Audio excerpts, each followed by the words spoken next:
Bienvenue à la série des visites virtuelles du MoCo, avec les explications de notions autour de l'exposition Permafrost, les formes du désastre. Aujourd'hui, Ramona Boutayeb, chargée de projet au MoCo, vous présente la notion de coproduction. L'exposition Permafrost, les formes du désastre a été pensée en résonance à la 16e Biennale d'Istanbul, intitulée Le 7e continent, qui s'est tenue du 14 septembre au 10 novembre 2019. Curatée par Nicolas Bourriaud et en partenariat avec IKSV, Fondation d'Istanbul pour la culture et les arts, le 7e continent évoque l'une des conséquences les plus visibles de l'anthropocène et du réchauffement climatique.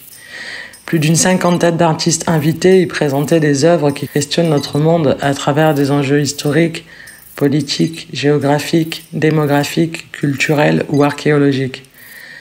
Les œuvres de l'exposition Permafrost, les formes du désastre, s'en font écho, car 6 artistes ont été invités à créer des œuvres coproduites par les 2 institutions, adaptées à chacun des espaces d'exposition par des choix curatoriaux de monstration. Elus Hauser a filmé le fonctionnement du plus grand centre de recyclage du Royaume-Uni. Il en résulte une installation vidéo qui explore les enjeux économiques et sociaux soulevés par ces circuits de recyclage. Dora Budor, elle, a créé de larges dioramas où des pigments s'activent selon les sons émis par des chantiers de construction proches pour former des microcosmes désolés. Ozan Atalan a observé les conséquences de la construction du nouvel aéroport d'Istanbul. Il en a tiré une installation composée notamment d'une sculpture tragique, une carcasse de buffle devenue objet de contemplation et emblème figé de l'extinction. Les dessins de Denis Atkas représentent des objets, rebuts de notre société et en révèlent l'ambiguïté formelle, quasi romantique. Le duo Pacui Hardware, quant à lui, se penche sur la médecine et le biocapitalisme, en particulier sur la culture de cellules et la régénération d'organes et de tissus humains. Leur sculpture, agglomérats de fausses fourrures, cuir, latex et verre deviennent des créatures mutantes en attente d'éclosion.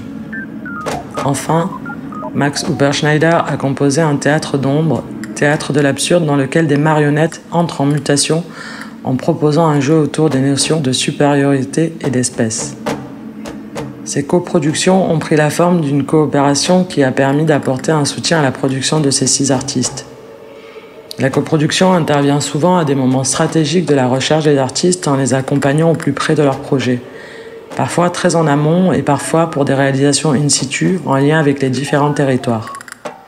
Concrètement, les 2 structures ont cofinancé la conception et réalisation des œuvres et apporté un soutien technique aux artistes. Cette forme de mutualisation permet également de mener une réflexion sur la mobilisation des ressources humaines et d'encourager la mobilité des artistes et la circulation des œuvres.